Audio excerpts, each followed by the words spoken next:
Good afternoon सभी साथियों को। आज की इस वीडियो में हम डिस्कस करने वाले हैं इंग्लिश लिटरेचर से रिलेटेड इंपॉर्टेंट क्वेश्चंस। तो आप किसी भी टीचिंग एग्जाम की अगर तैयारी कर रहे हैं जहां पे इंग्लिश लिटरेचर से रिलेटेड क्वेश्चंस पूछे जाते हैं तो ये वीडियो आपके लिए बहुत महत्वपूर्ण साबित होगी। शुरू से लेकर अंत तक जरूर वॉच कीजिएगा। तो स्टार्ट करते हैं आज की वीडियो को। इससे पहले हमने लाइव क्लास में भी कुछ क्वेश्चन डिस्कस किए थे, लेकिन बहुत से साथियों को उन पर डाउट था। तो एक बार जब आप वीडियो को वॉच करें तो उस टाइम आप ध्यानपूर्वक उन क्वेश्चंस को सुन लीजिएगा। फिर उसके बाद आप कमेंट्स आपके आते हैं, आप क्वेश्चंस को अच्छे से रीड नहीं करते हैं और या एक्सप्लेनेशन अच्छे से नहीं सुनते हैं, आधा अधूरा आप बिल्कुल गोली की स्पीड में भागते हैं और उसके बाद आपके कमेंट्स आते हैं, तो जो कि अच्छा नहीं लगता है। कहीं से कहीं तक मुझे नहीं लगता है उस वीडियो में भी कहीं पे कोई दिक्कत थी, लेकिन उसके बावजूद आप लोगों को डाउट रहता है। बहुत सारे वीडियोस में अगर बात करूँ, इसके अलावा एक अलेक्जेंडर पोप से related the rape of the lock पे बनाई हुई थी। उसमें हमने अलग अलग उसमें जो है एक्सप्लेन किया हुआ है कि कौन से सन में कितने कैंटोज आए हैं, लेकिन उसमें भी मैं देख रहा हूँ फिर भी कमेंट्स आते हैं। ये कब होता है? जब आप लोग आधा अधूरा ज्ञान लेते हैं। पूरा अगर पूरी वीडियो को अगर आप वॉच करते तो आपको कभी भी इस टाइप की दिक्कत नहीं आती। आप जल्दबाजी में क्वेश्चंस को देखते हैं और उसके बाद एकदम से ये भी ध्यान नहीं देते हैं कि कहाँ पे क्या एक्सप्लेनेशन दिया जा रहा है, कौन से सन में कितने कैंटोज आए थे। और यहाँ अन्य इसमें बात करें, यहाँ पे भी जब हमने सोनेट की बात की थी लाइव क्लास में, और इसके अलावा कुछ साथी हमारे कह रहे हैं कि ये क्वालिटी बिल्कुल एकदम वो होनी चाहिए, ये वो होना चाहिए। ये आपको मैं इतना बता दूं, यहाँ पे एक सर कहते थे, मेरे को आज उनकी बात याद आती है। वो कहते थे ना, बेगर्स आर नॉट चूजर्स करके। ये ये वर्ड में ये जो है सेंटेंस में यूज नहीं करना चाहते, लेकिन फिर भी ये उनके लिए जो चाहते हैं ना। देखिए, ये चीज़ें हमारे हाथ में नहीं होती हैं। मैं लाइव क्लास पे आया था तो कहीं ना कहीं नेटवर्क से रिलेटेड थोड़ा बहुत प्रॉब्लम थी, मुझे नहीं लगता इतनी कोई बड़ी प्रॉब्लम थी। इसके लिए अभी अगर हाल ही में बात करूं तो हमने वायरलेस वाईफाई का कनेक्शन लिया हुआ था, तो उसमें लगभग लगभग 5 से 5,500 का खर्चा उसमें हमने वो किया था। मैं ये नहीं कह रहा हूँ यहाँ पे कि मैं आपके लिए कर रहा था या कुछ कर रहा था, लेकिन अपनी तरफ से हमने कोशिश की। अब उसको हम नहीं वो कर सकते, जो नेटवर्क से रिलेटेड प्रॉब्लम है या कहीं पे अगर इंटरनेट की कोई प्रॉब्लम है तो उसको हमने उसको सॉल्व करने की कोशिश की और बहुत अच्छी क्लास चली हुई थी। लेकिन उसके बावजूद कुछ वहाँ पे कमेंट्स में देख रहा था कि सर बहुत ज़्यादा समय लग रहा है, और दूसरा नेटवर्क जो है वॉइस कट रही है। तो ये सारी चीज़ें, और इसके अलावा ये क्वेश्चंस जो हैं यानी कि बहुत ज़्यादा टाइम ले रहे हैं इतने क्वेश्चंस को करने में। जब अगर एक्सप्लेनेशन की बात आती है ना, ये अगर बात करो लाइव क्लास में स्पेशली, यहाँ पे कोई चार्जेस नहीं लिए जा रहे हैं, ये आपको भी पता है। और उसके बावजूद अगर आप में से किसी को भी किसी भी प्रकार की कोई प्रॉब्लम होती है, देखिए मुझे इससे कोई फ़र्क नहीं पड़ता, फिर से कह रहा हूँ, मैं अपना जो है ऑफलाइन क्लासेस पे ही ज़्यादा डिपेंड रहता हूँ। ये ऑनलाइन एक पब्लिसिटी के लिए यहाँ पे कराया जा रहा है। मैं रियल अगर आप से अपनी फीलिंग यहाँ पे शेयर करूँ तो इससे कोई इतना बड़ा फ़ायदा नहीं होने वाला। लेकिन इसके बावजूद जो हमारे साथी हमसे जुड़े हुए हैं, जो यानी कि ऑफलाइन क्लासेस में भी कितनी बार यहाँ पे आए हुए हैं, या ऑनलाइन के ज़रिए या व्हाट्सएप के ज़रिए जिनके फ़ोन कॉल या मैसेजेस आते हैं, तो उनके लिए क्लासेज हैं। अगर आपको नहीं लग रहा है कि आपके लिए यहाँ पे परफेक्ट बिल्कुल एकदम क्लासेज हो रही हैं, तो आप अपने स्तर से क्लासेस ले सकते हैं। क्योंकि एलटी लेक्चरर की कोचिंग अगर आप लेते हैं तो स्पेशली मैं आपको बता दूं, अगर इंग्लिश की लिटरेचर की भी कोचिंग लेते हैं तो 8 से 10 हज़ार रुपये आपको मिनिमम खर्च करने पड़ेंगे। तो इसके अलावा अगर आप थोड़ा सा एडजस्ट नहीं कर पाते हैं, तो if you are not able to adjust, so you can quit the class. तो क्लास को आप छोड़ सकते हैं। Even if you are not interested, so you can unsubscribe the channel. तो इससे कोई फ़र्क नहीं पड़ता, फिर से बोल रहा हूँ। तो स्टार्ट करेंगे। ये उन साथियों के लिए नहीं है जो हमेशा से हमसे जुड़े हैं, और कहीं थोड़ा बहुत होता है, ये चीज़ें हम जानते हैं ऊपर नीचे, ये हमारे हाथ में नहीं होती हैं सारी चीज़ें। उसके बावजूद आपकी आज की क्लास जो है आपको बिल्कुल एकदम एकदम मैं बोलूँ एक पर्टिकुलर वे में मिलेगी, और ये रिकॉर्डेड क्लास है। तो इसमें पहले नंबर का जो क्वेश्चन है, आप देखिए पहले नंबर का क्वेश्चन आपके सामने है, which age in English literature is called nest of singing bird. तो कौन सी एज जो है इंग्लिश लिटरेचर की वो नेस्ट ऑफ सिंगिंग वर्ड्स के नाम से जानी जाती है, ये पूछा जा रहा है क्वेश्चन। और इस क्वेश्चन के अगर करेक्ट आंसर की हम बात करें तो इसका आंसर हो जाएगा B option, Elizabethan age. Elizabethan age जो है इसका करेक्ट आंसर होगा। और एलिजाबेथन एज की अगर उसकी बात करें, टाइम पीरियड की बारे में बात करें, तो इससे पहले भी हमने इन चीज़ों को कई बार डिस्कस कर रखा है। 1558 से लेकर 1603 तक। 1558 में क्वीन एलिजाबेथ यानी कि फर्स्ट जो है असेंड होती हैं थ्रोन पे, सिंहासन पे। ठीक है, ये थ्रोन है, स्पेलिंग ध्यान दीजिएगा, THRON। थ्रोन मीन्स होता है सिंहासन, और THROW ये थ्रो की थ्रू थ्रोन, ये थर्ड फॉर्म होती है थ्रो की। ठीक है, थ्रो यानी फेंकना। ठीक, ये स्पेलिंग आप ध्यान दीजिएगा। और थ्रो जो है ये वर्ब है, ये थ्रोन जो है सिंहासन यानी कि नाउन है। अब इसी में अगर बात करें 1603 में इनकी डेथ हो जाती है, किसकी, क्वीन एलिजाबेथ की। 1603 से दूसरा टाइम पीरियड जो है स्टार्ट होता है हमारा जैकोबिन एज 1625 तक, वो हम ऑलरेडी लिटरेरी एजेस वाली क्लास में डिस्कस कर चुके हैं। और इस एज को अगर एलिजाबेथन एज की अगर टाइम पीरियड की बात करें तो इसी जो ये टाइम पीरियड है एलिजाबेथन एज को ही किस नाम से जाना जाता है, शेक्सपियरन एज के नाम से भी जाना जाता है इस एज को, शेक्सपियरन एज के नाम से भी जाना जाता है इस एज को। और क्यों जाना जाता है, क्योंकि विलियम शेक्सपियर इस एज के डोमिनेंट फिगर रहे हैं, ठीक है। ये हम इससे पहले की वीडियोस में बता चुके हैं कि लिटरेरी एजेस के नाम जो हैं या तो जो वहाँ पे मोनार्क हैं उनके नाम पे के बेस पे रखा गया है, या जो उस एज का डोमिनेंट राइटर है उसके नाम पे एजेस का नाम रखा जाता है। नेक्स्ट ऑफ सिंगिंग वर्ड्स इसको कहा जाता है, शेक्सपियरन एज या एलिजाबेथन एज इसी को कहा जाता है। अब इसमें जो 4 के 4 ऑप्शन थे इनके बारे में भी मैं यहाँ पे थोड़ा सा बताना चाहूँगा। चौसर की एज जो है इसका टाइम पीरियड क्या है, 1340 से लेके 1400, 1340 से लेके 1400 तक ये जो है एज ऑफ चौसर कहा जाता है। और चौसर ये थी कि जिन्होंने कैंटरबरी टेल्स लिखा था, ठीक है। और चौसर को ही मॉर्निंग स्टार ऑफ रिनेसा कहा जाता है। क्या कहा जाता है, मॉर्निंग स्टार ऑफ रिनेसा कहा जाता है, मॉर्निंग स्टार ऑफ रिनेसा इनको कहा जाता है। किसको, जॉफ्री चौसर की बात चल रही है, जॉफ्री चौसर की हम बात कर रहे हैं, मॉर्निंग स्टार ऑफ रिनेसा। इनके बारे में पहला पॉइंट हो गया मॉर्निंग स्टार ऑफ रिनेसा। इनको ही कहा जाता है father of English literature, father of English literature इनको कहा जाता है, फादर ऑफ इंग्लिश लिटरेचर इनको कहा जाता है, ठीक है। फादर ऑफ इंग्लिश लिटरेचर हमने लिख दिया। इसके अलावा बात करें तो इनको ही क्या कहा जाता है, इनको ही कहा जाता है father of English language, father of English language के नाम से भी इनको जाना जाता है। जॉफ्री चौसर की हम बात कर रहे हैं, ठीक। नेक्स्ट क्वेश्चन की, नेक्स्ट ऑप्शन की अगर बात करें, इसमें नेक्स्ट ऑप्शन जो हमारे पास है एलिजाबेथन एज के बारे में बात कर लिया। और इसके अलावा ऑप्शन नंबर सी आप देख सकते हैं, विक्टोरियन एज। विक्टोरियन एज का टाइम पीरियड क्या है, विक्टोरियन एज का टाइम पीरियड है 1837 से लेके 1901 तक। और ये एज जो है 2 भागों में डिवाइडेड है, age of Alfred Lord Tennyson और दूसरा हार्डी। तो इसके बारे में भी हम ऑलरेडी डिस्कस कर चुके हैं। लिटरेरी एजेस से रिलेटेड हमने 3 से 4 वीडियो यहाँ पे बना रखी है। हाल ही में जो वीडियो बना रखी है आप उसको भी वॉच कर सकते हैं, उसमें पूरा टोटली उससे रिलेटेड जो इंपॉर्टेंट पॉइंट्स हैं वो भी बता रखे हैं, अगर आप बेसिक लेवल से इंग्लिश लिटरेचर की प्रिपरेशन कर रहे हैं तो, ठीक। नेक्स्ट क्वेश्चन अगर बात करें, ऑप्शन नंबर इसी में हमारे पास डी है, जो आप देख सकते हैं डी ऑप्शन जो है रोमांटिक एज। और रोमांटिक एज का टाइम पीरियड क्या है, ये यानी कि जब हमारे पास ये विक्टोरियन एज स्टार्ट होती है इससे पहले रोमांटिक एज का टाइम पीरियड है। और रोमांटिक एज की शुरुआत होती है 1798 से और 1837 तक ये एज चलती है, ठीक। 1798 यानी कि लिरिकल बैलेट का पब्लिकेशन ईयर है। लिरिकल बैलेट खुले वर्जन में इसमें 23 पोम्स थी, जिसमें 23 जो है 23 टोटल पोम्स थी। और इसमें से 19 जो है विलियम वर्ड्सवर्थ की थी और 4 किसकी थी, एस.टी. कॉलरिज की थी। तो इसकी पहली पोम हमने बताया क्या थी, इसकी पहली poem the rime of ancient mariner जो कि एस.टी. कॉलरिज के द्वारा लिखी गई थी। और लास्ट पोम जो है टिंटन एबे जो कि विलियम वर्ड्सवर्थ के द्वारा लिखी गई।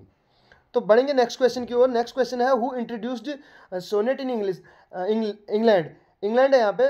तो किसने जो है सोनेट्स को इंग्लैंड में इंट्रोड्यूस किया, ये पूछा जा रहा है। क्वेश्चन हमारे पास है किसने जो है सोनेट को जो है इंग्लैंड में इंट्रोड्यूस किया। इंग्लिश की जगह यहाँ पे इंग्लैंड है, इंग्लैंड में किसने इंट्रोड्यूस किया ये पूछा जा रहा है, ठीक। इंग्लैंड,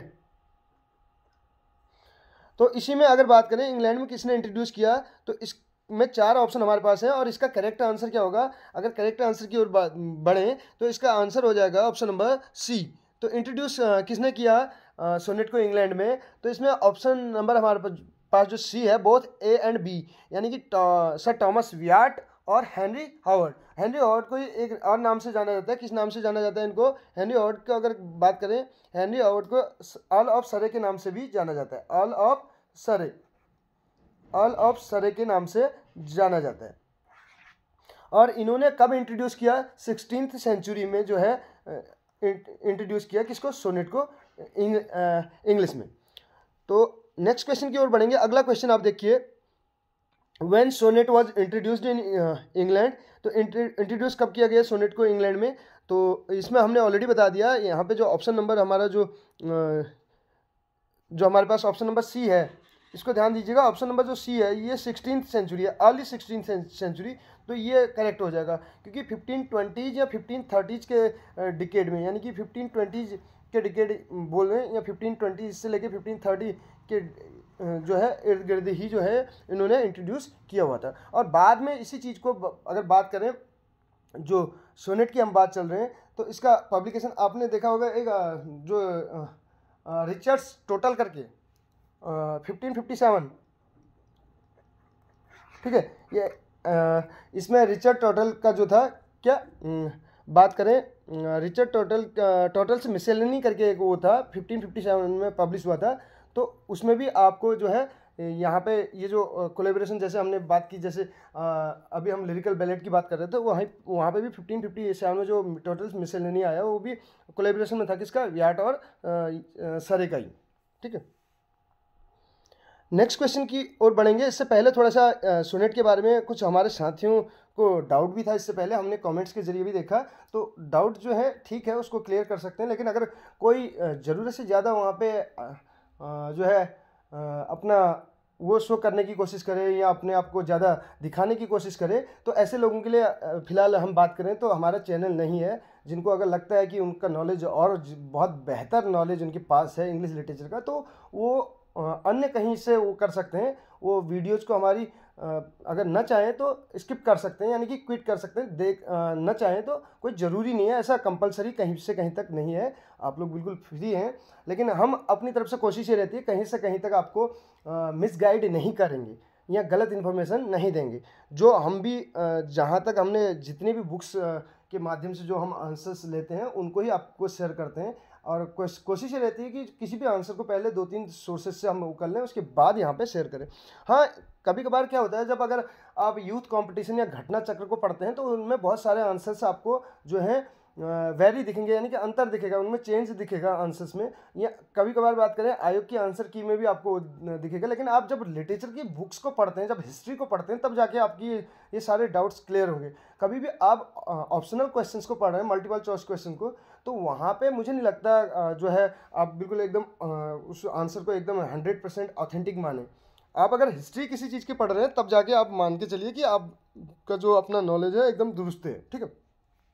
तो इसमें देखिए इटालियन सोनेट की अगर बात करें, सोनेट यहाँ पे 3 टाइप के हम बात करें तो पहले नंबर का हम इटालियन सोनेट की बात करें, ठीक है। इटालियन सोनेट को ही पेट्रार्कन सोनेट भी कहा जाता है। Italian sonnet is sometime called Petrarchan sonnet. Italian sonnet को क्या कहा जाता है, पेट्रार्कन सोनेट कहा जाता है। ध्यान दीजिएगा, इटालियन सोनेट को ही पेट्रार्कन सोनेट भी कहा जाता है। और इसमें क्या होता है, इसमें पेट्रार्कन सोनेट या इटालियन सोनेट की बात करें, ये 2 पार्ट में रहता है, पहला ऑक्टेव और दूसरा सेस्टेट। ऑक्टेव और सेस्टेट, ठीक है। सेस्टेट, ऑक्टेव में 8 लाइन होती हैं, सेस्टेट में 6 लाइन होती हैं। ऑक्टेव की अगर राइम स्कीम की बात करें, ऑक्टेव की राइम स्कीम होती है अब्बा अब्बा करके, ठीक है। क्या होती है, ABBA, अब्बा अब्बा करके, आप इसको याद रख सकते हैं, अब्बा अब्बा, ठीक है। 8 लाइन का ये स्टेंजा ऑक्टेव हो गया। और 6 लाइन का क्या होता है, सडे सडे या CDC ऐसे करके भी आपको मिल सकता है, CDC या CDE, अब्बा अब्बा सडे सडे। मैंने लास्ट वीडियो में भी बताया था, लाइव क्लास में भी, सडे सडे या CDC करके आप इसको लर्न कर सकते हैं। ये है इटालियन सोनेट, जिसको पेट्रार्कन सोनेट भी कहा जाता है, ध्यान दीजिएगा, ठीक है।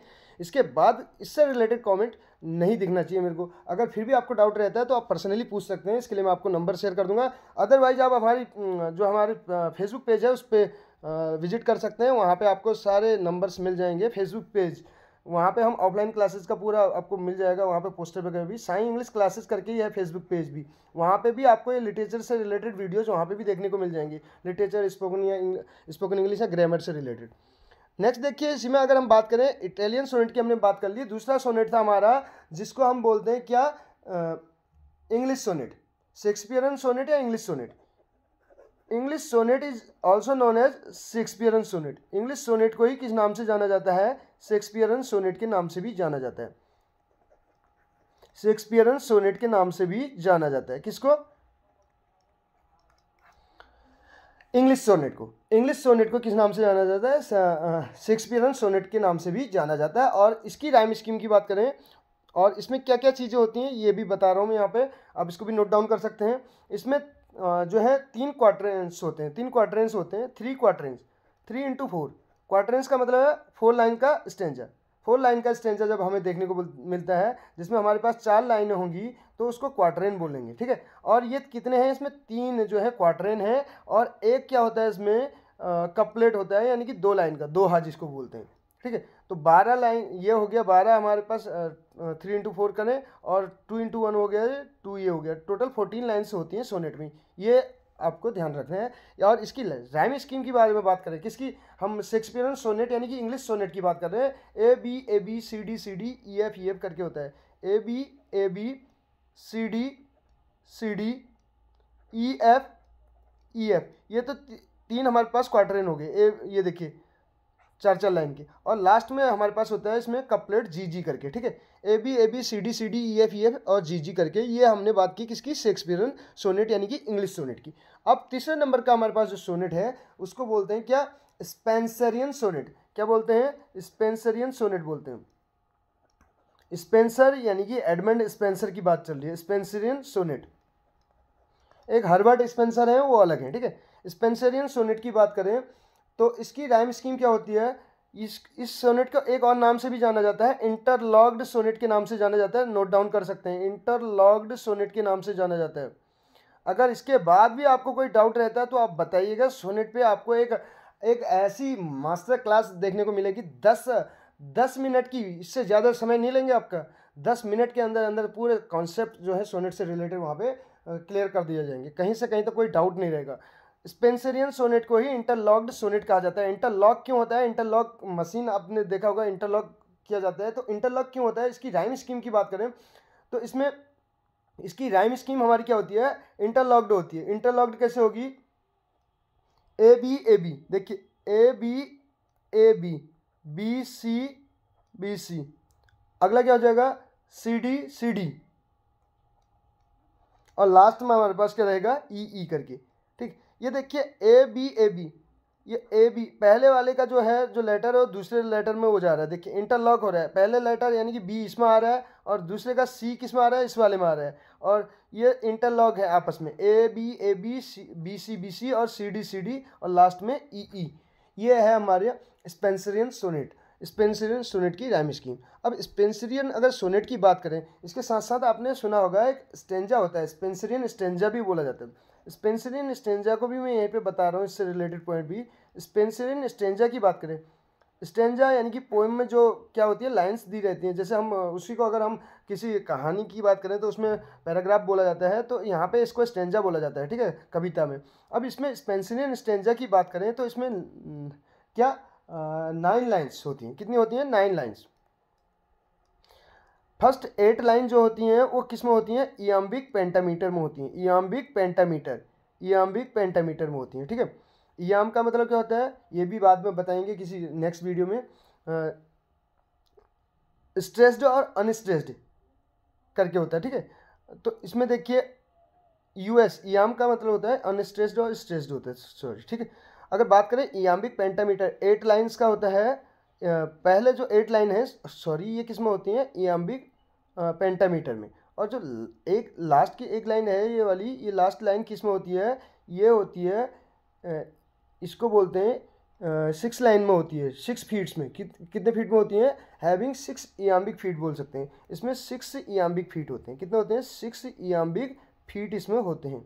किसमें, लास्ट एक लाइन में। और इसको ही अगर एक अलग वर्ड में बात करें तो अलेक्जेंड्राइन करके भी बोला जाता है। अलेक्जेंड्राइन के नाम से भी इसको जाना जाता है, ये लास्ट लाइन को। जो स्पेंसरियन स्टेंजा की जो 9वीं लाइन होती है, जो लास्ट लाइन होती है, इसको अलेक्जेंड्राइन के नाम से जाना जाता है। हेक्सामीटर यानी कि इसमें 6 इयाम्बिक फीट होते हैं। और फर्स्ट 8 लाइन में इयाम्बिक पेंटामीटर में होती है। पेंटामीटर का मतलब है 5, ठीक है, 5 फीट में होती है। और लास्ट एक लाइन जो है इसमें 6 फीट होती हैं, जिसको हेक्सामीटर बोलते हैं। और इसी का दूसरा नाम इसको हम बोलें तो अलेक्जेंड्राइन के नाम से भी जाना जाता है। उम्मीद करता हूँ इससे रिलेटेड, जो सोनेट से रिलेटेड आपका डाउट था, वो काफ़ी हद तक क्लियर हो चुका होगा। और इसके अलावा एक बात और करें, सोनेट जो हमारा वर्ड है ये कहाँ से लिया गया है। देखिए सोनेट जो है ये कौन से वर्ड, इटालियन वर्ड से, ठीक है। इटालियन वर्ड क्या होता है, सोनेट्स करके, इटालियन वर्ड सोनेटो से लिया गया, ठीक है। इटालियन वर्ड सोनेटो था, वहाँ से ये डिराइव हो रखा है, कौन, सोनेट। ये भी कभी कभार क्वेश्चन पूछा जा सकता है, जो सोनेट है वो कौन से वर्ड से डिराइव हो रखा है, तो इटालियन वर्ड है सोनेटो। नेक्स्ट क्वेश्चन देखिए, क्वेश्चन नंबर 4 है हमारा यहाँ पर। 4th नंबर का क्वेश्चन है, who simplified the pattern of Italian sonnet and introduced in England. तो किसने जो है सिंप्लीफाई किया pattern of Italian sonnet. Italian sonnet का जो पैटर्न था उसको किसने सिंप्लीफाई और इंट्रोड्यूस किया इंग्लैंड में, ऐसा पूछा जा रहा है। ठीक है, इस क्वेश्चन में किसने जो है जो पैटर्न था इटालियन सोनेट का उसको सिंप्लीफाई करने का काम किया और इंट्रोड्यूस करने का काम किया इंग्लैंड में। तो ऑप्शन हमारे पास इसमें 4 हैं। क्वेश्चन नंबर 4th की हम बात करें तो इसमें करेक्ट आंसर क्या हो जाएगा इसके करेक्ट आंसर की बात करें तो इसमें हमने हेनरी हावर्ड बताया था, अर्ल ऑफ सरे। तो इसके अलावा मैंने ये भी कहा था कि कुछ बुक्स में आपको इसका टॉमस व्याट भी मिलेगा, लेकिन आपको क्या करना है, अगर इसमें बोथ जो है सी एंड डी ऑप्शन होता तो ये दोनों करेक्ट हमारा हो जाता, Henry Howard and Thomas Wyatt. ठीक, तो इसमें ऑप्शन हमारे पास है नहीं, लेकिन अगर कहीं पे भी अगर आपको सिंगल दिया रहता है हेनरी हावर्ड, व्याट नहीं दिया रहता है तो आप हेनरी हावर्ड को करेंगे। अगर दोनों ऐसे दिए रहते हैं हेनरी हावर्ड और टॉमस व्याट तो दोनों इसमें आ जाएंगे। ठीक है, तो नेक्स्ट क्वेश्चन की ओर बढ़ेंगे। अगला क्वेश्चन जो हमारा है ऑप्शंस, इसमें थोड़ा सा जिस बुक से ये क्वेश्चन लिया गया था रैंडमली वहाँ पे ऑप्शंस इसी तरीके से थे और उसमें हेनरी हावर्ड ही उसका करेक्ट आंसर दिया गया है। अगर बात करें तो इसमें हमने भी खुद जब अगर बात करें जब क्वेश्चंस पढ़े हैं तो उनमें टॉमस व्याट भी है। मैं इस क्वेश्चन से कहीं से मतलब इस चीज़ से आपके कहीं से कहीं तक वो नहीं कर रहा हूँ कि टॉमस व्याट नहीं है, तो इसमें दोनों माना जाएगा। अगर कहीं पे एक ही आता है तो आप उस हिसाब से अपना आंसर दे सकते हैं। Who was the first recognized sonneteer of Elizabethan age? First recognised sonneteer कौन है कह रहा है, ये कौन थे एलिजाबेथन एज के। क्वेश्चन नंबर 5 हमारे पास है और तो इसका करेक्ट आंसर हो जाएगा कौन थे, फिलिप सिडनी हो जाएगा। क्या हो जाएगा, फिलिप सिडनी हो जाएगा। क्वेश्चन नंबर 5 के अगर आंसर की बात करें तो कौन हो जाएगा, फिलिप सिडनी।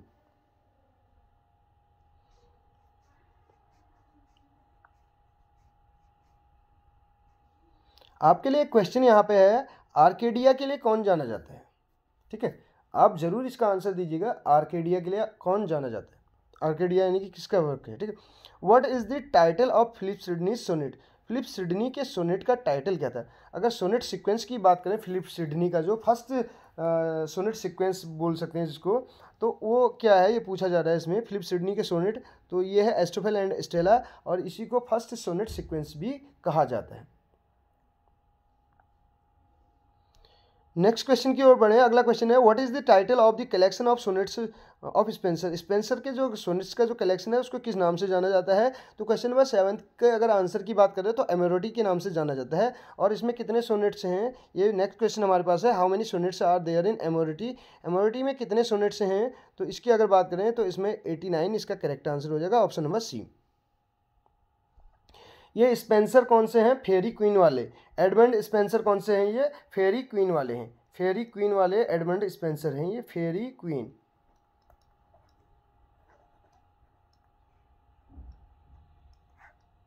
एडमंड स्पेंसर की बात चल रही है। ठीक है, जिनको क्या कहा था, इनके बारे में लाइव क्लास में भी हमने बताया था, इनको पोएट कहा था।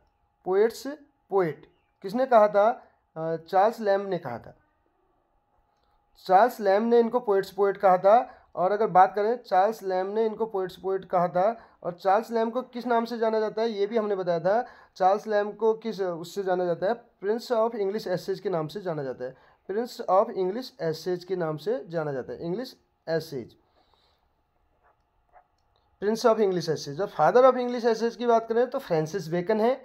और ध्यान दीजिएगा, father of English essays Francis Bacon, prince of English essays Charles Lamb, या अगर क्वेश्चन बनता है फादर ऑफ एसेज तो मोंटेग है। ठीक है, और ऐसे का मतलब होता है टू ट्राई या टू अटेम्प्ट, जो कि बहुत बार ये क्वेश्चन पूछे गए हैं। इनको इसलिए मैं यहाँ पे शेयर करते हुए जा रहा हूँ ताकि आपका रिवीजन भी इसके साथ साथ हो सके।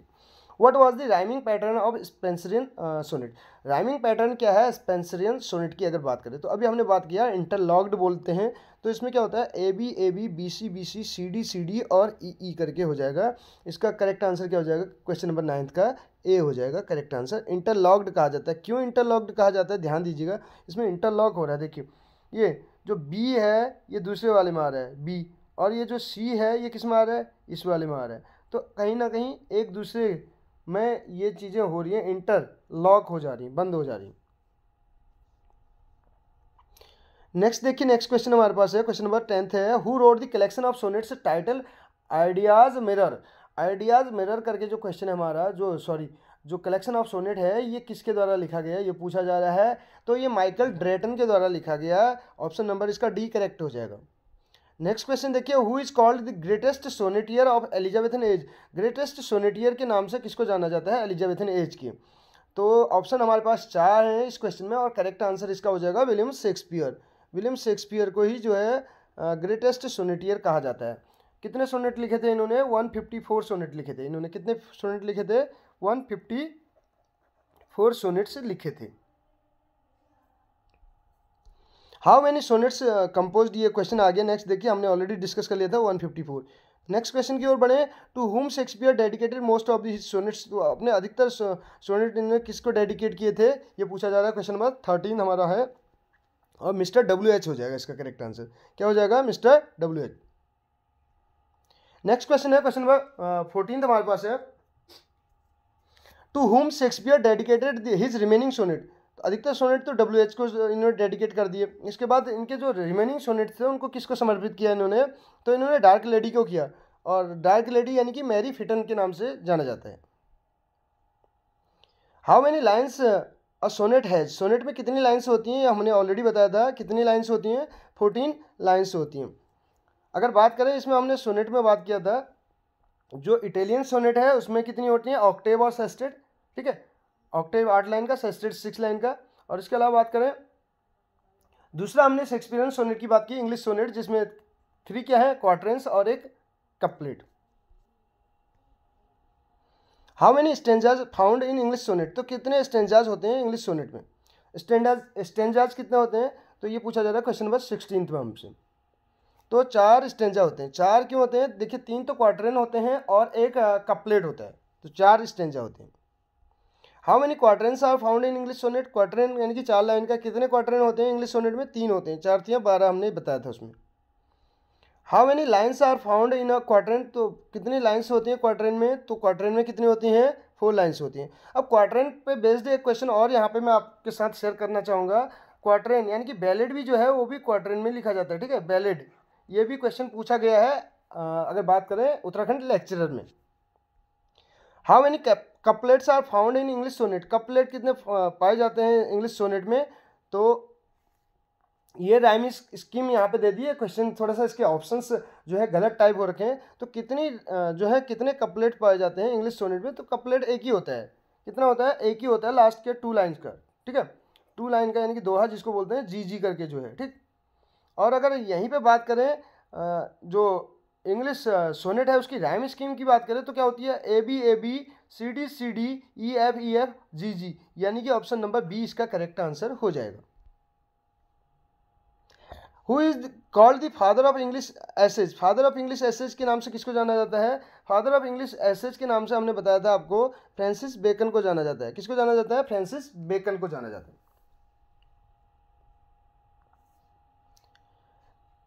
ऑफ स्टडीज ऑफ मैरिज करके, ऑफ करके इनकी अधिकतर सीरीज रहती है एसेज की। ठीक है, नेक्स्ट देखिए, Bacon is the child of. Bacon को किसका चाइल्ड कहा जाता है, रिनेसा का चाइल्ड कहा जाता है। ये हम ऑलरेडी डिस्कस कर चुके हैं। अब रिफॉर्मेशन आ रहा है, इसमें मॉर्निंग स्टार ऑफ रिफॉर्म, जैसे रिनेसा तो चौसर को कहा जाता है, तो मॉर्निंग स्टार ऑफ रिफॉर्मेशन किसको कहा जाता है, ये आप बताएंगे। हमने लाइव क्लास में इसको डिस्कस भी किया था।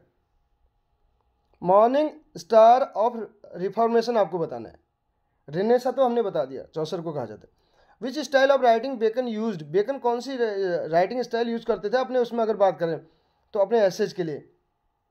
तो ऑप्शन यहाँ पे जो है हमारे पास करेक्ट नहीं है। इसमें हमने उस दिन भी आपको करेक्ट कराया था। एफोरिस्टिक स्टाइल यूज करते हैं, एफोरिस्टिक स्टाइल यूज करते हैं। विटी सेइंग यानी कि जिसको कम शब्द में, यानी कि बहुत कुछ कह देना, गागर में सागर बोलते हैं।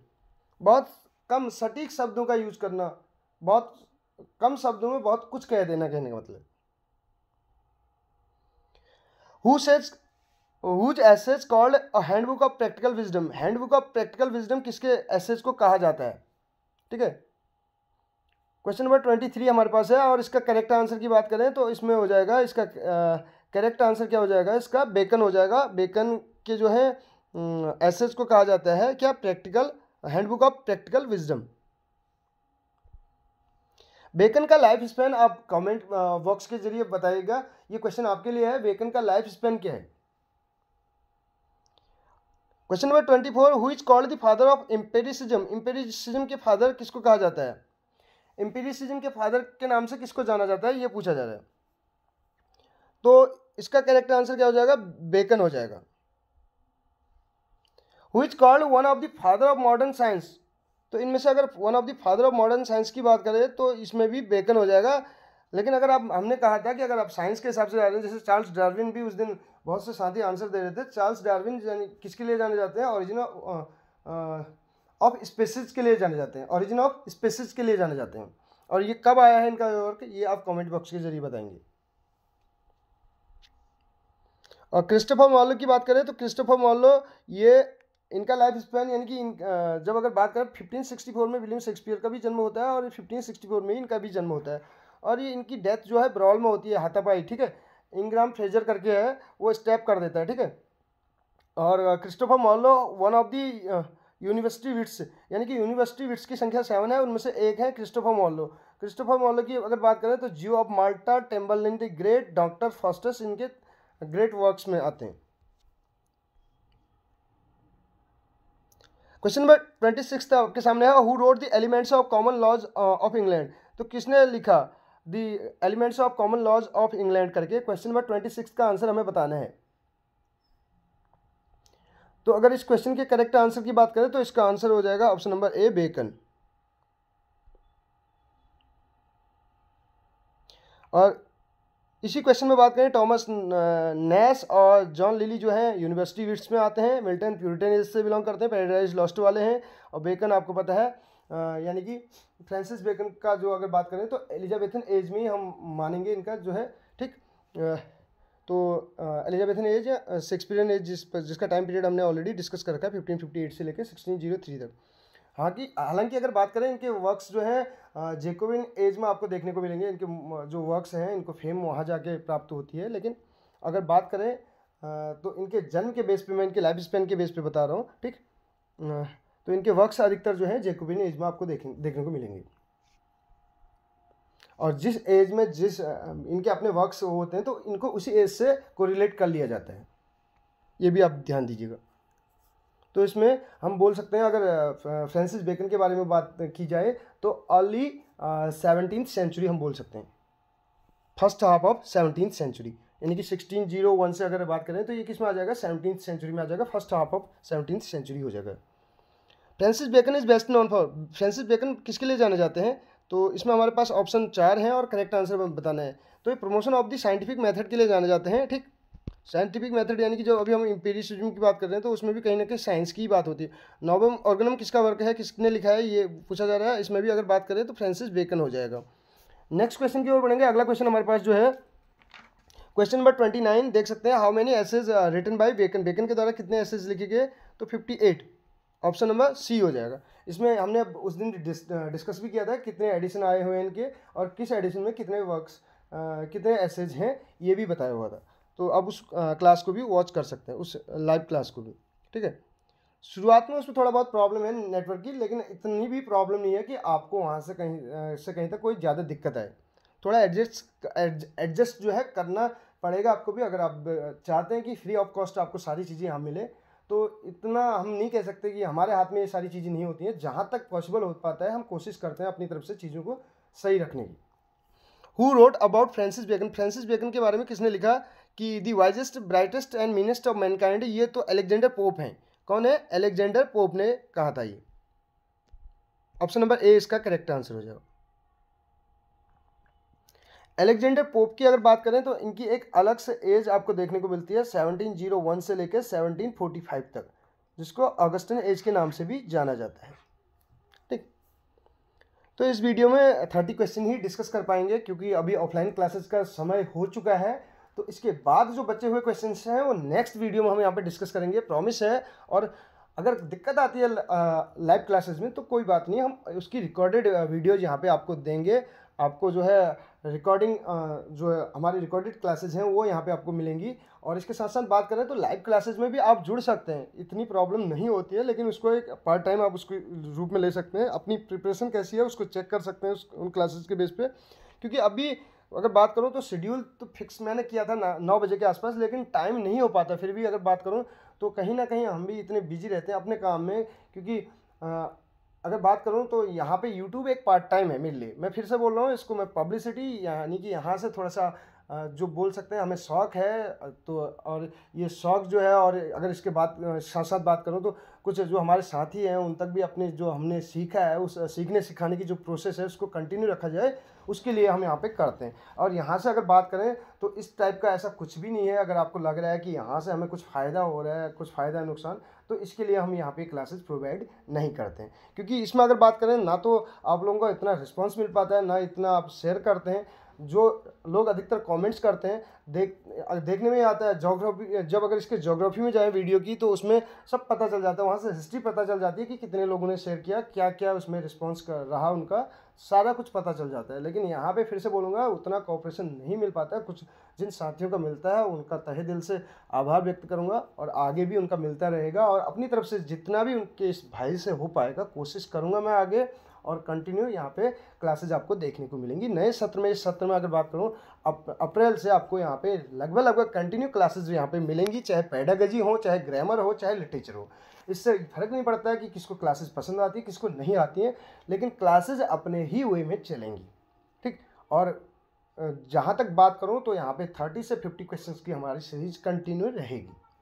और रही बात किसी टॉपिक में अगर आपको डाउट होता है, पोलाइटली आप कमेंट बॉक्स में अगर आपका कमेंट हमें मिलता है उस टॉपिक पे, आपको वीडियो जहाँ पे देखने को मिलेंगी साई इंग्लिश क्लासेज में आप जाके देखिए, वो वीडियोज़ भी आपको मिलेंगी जहाँ पे अधिकतर यूट्यूब चैनल वालों ने कह दिया हो कि आपसे कि इन पे जो है ये टॉपिक्स नहीं है या इन पे वीडियोज़ नहीं मिल सकती। क्योंकि मुझे हमेशा से पढ़ने का शौक़ रहा है, और मैं नई चीज़ें गेन करने में, नई चीज़ें सीखने में ही जो है इंटरेस्टेड रहता हूँ।